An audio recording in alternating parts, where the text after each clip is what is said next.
La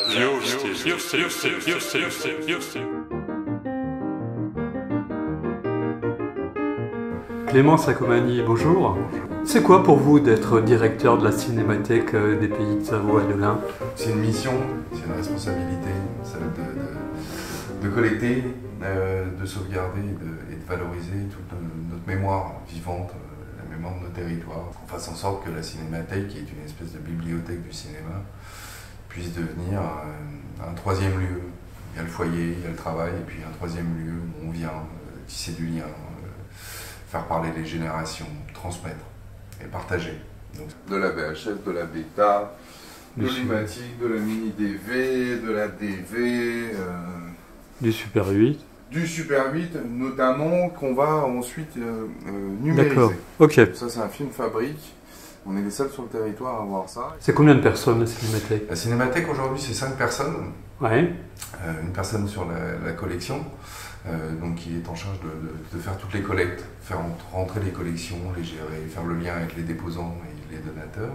Donc Raphaël, votre travail consiste en quoi? Mon travail, il consiste à tout d'abord collecter des films, essentiellement familiaux, mais ils peuvent être aussi d'entreprises, institutionnelles, associatifs, etc. Il s'agit de sauver les films, de les regarder. Quand on va les regarder, on va opérer une sélection. Donc Raphaël, là, on est sur un film de quelle année? C'est un film Super 8 datant de 1977. Le Super 8 a été inventé en 1965 et c'est vraiment ce support qui va populariser le cinéma amateur parce que c'est un des supports les plus accessibles. Ce film, il m'a été amené par une déposante qui justement vidait sa maison. Les personnes retrouvent des cartons de films, ne savent pas vraiment comment faire, souvent non plus le matériel pour le lire. Du coup, ils viennent nous rencontrer. Souvent, on les regarde ensemble parce que ça permet, c'est un outil de documentation très précieux. Ils nous livrent leurs souvenirs et on peut les visionner. Donc, on peut visionner plein de supports amateurs des années 20, 30, 40, 50. Et puis, les films qui vont être sélectionnés vont être numérisés en interne, mais pour qu'ils soient numérisés, il faut qu'ils passent dans le scanner. Et c'est pour ça qu'on va s'occuper de nettoyer le film et de le réparer, ouais, pour éviter que le support argentique, qui est assez fragile, ne casse pas dans la machine. Et ensuite, les originaux, à savoir les bobines de film, où on a aussi des cassettes, ou des supports analogiques, seront conservés aux archives départementales, soit de la Savoie, soit de la Haute-Savoie, soit de l'Ain, selon le territoire du déposant ou de l'ayant droit. Et ensuite, il sera valorisé soit à travers la mise en ligne, des expositions ou de la vente d'images pour des documentaires. D'accord. Donc vous gardez la version numérique en fait? On garde la version numérique archivée. Elle est archivée sur plusieurs supports d'archivage pour éviter toute perte, à savoir des serveurs, des bandes LTO avec des informations numériques. D'accord, ok. C'est pour la conservation numérique. Et on a aussi un archivage à froid au Centre national du microfilm et de la numérisation. À froid, c'est-à-dire? En fait, on parle d'archivage à chaud quand c'est dans l'enceinte de la structure, ouais, et d'un archivage à froid à un certain nombre de kilomètres de la structure. C'est pour éviter qu'en cas d'incendie ou de catastrophe naturelle, qu'on conserve une archive. Voilà, qu'il n'y ait pas de perte possible. D'accord. Ensuite, un technicien qui numérise, répare, manipule les bobines et les fichiers numériques. Ensuite, une chargée des publics qui va à la rencontre des publics, tous les publics éloignés, les publics empêchés, les personnes dans les EHPAD, le jeune public, les scolaires, et ensuite de postes, j'ai envie de dire, d'administratifs. C'est Lucie. Oui, oui, qu'est-ce que je dois dire? Et vous faites? Chargée des valorisations. Des valorisations culturelles et des publics. Alors c'est quoi ça? Alors moi, mon travail, c'est je m'attache à diffuser les films sur le territoire. Quelque chose de sensible, de poétique. Sensible et authentique. Un lampadaire, non, j'ai cru au début, mais ce n'est pas ça. Il faut que ce soit dur, que ce soit vaillant, et droit, et droit, et droit, sensible et poétique. Sensible et poétique. Arrête, allons voir de plus près, c'est possible, allons voir de plus près. Je propose de le créer. Je m'attache à diffuser les films sur le territoire.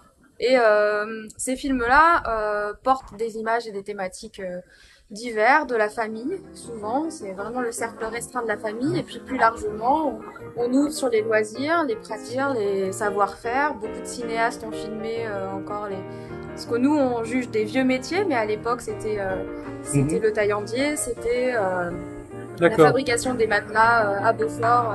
J'ai une réalisatrice qui s'appelle Colette Riberguide et qui filme sa maman, par exemple. Ouais. Donc voilà, on a un panel de films et d'images assez variés. D'accord. Et après, quels sont les utilisateurs de ces images stockées? Ça va de la production qui nous demande des images pour de la vente d'images. Donc on peut être contacté par des productions, des chaînes de télévision. Une cinquantaine de classes par an, donc ça fait une par semaine. Une par semaine, quoi. Ah, ouais, Ouais. Et c'est vraiment l'idée aussi de développer des activités et des ateliers pour le jeune public. Ok.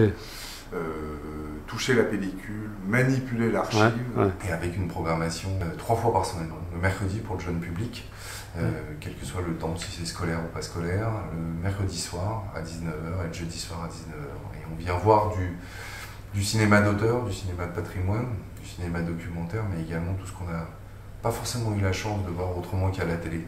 L'association de la Cinémathèque est soutenue par le bien public. D'accord. C'est donc évident qu'il faut rendre au bien public à la communauté. Oui, l'aide principale, c'est quoi? C'est la région Rhône-Alpes, Auvergne-Rhône-Alpes? Alors la région, les partenaires institutionnels et aussi des fonds européens. D'accord. Pour travailler avec nos homologues suisses, pour réfléchir avec nos homologues italiens, de s'inscrire dans un processus transfrontalier. On est en train d'écrire un nouveau projet sur le tourisme, comment la mutation s'est faite sur nos territoires, et on va aller interroger et collecter des témoignages d'anciens pour qu'ils nous racontent un peu comment ça a changé.